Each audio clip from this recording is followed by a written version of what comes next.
When I was younger, all I ever wanted to do was own a radio station. Ever since I'd been given a crystal radio kit when I was about 8 or 9 years old, I decided this is what I wanted to do.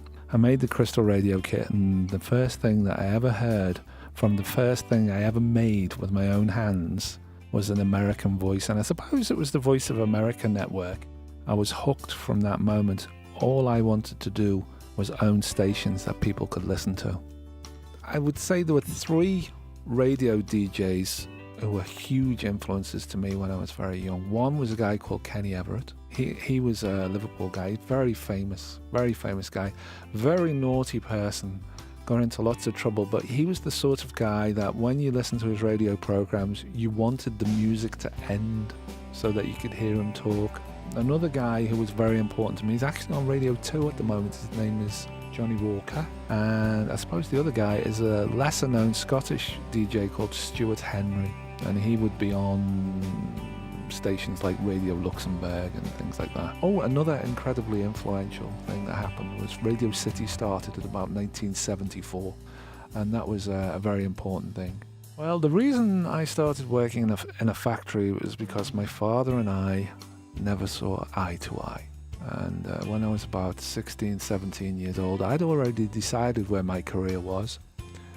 I'd decided my career was in radio, probably in commercial radio. And then by the time I got 17, radio's not a trade, lad.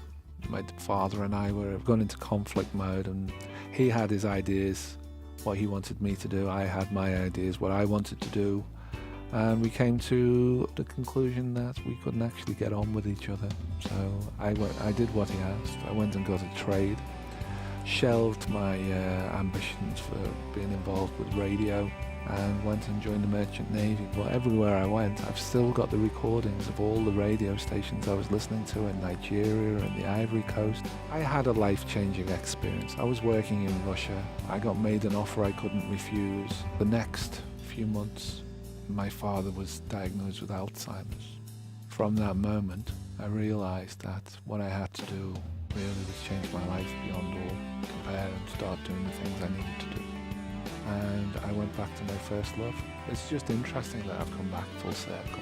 And the very thing that's brought me back is the person who stopped me from going in the first place. So, the reason I became a lecturer, I was actually asked. Somebody said, that is you. That's what you have to be. You have to transfer all your life experiences and your love and of your subjects to people. Enthuse people the way that you're enthused by what you're doing. I love it to bits. I get to meet people like you, so it makes it worthwhile.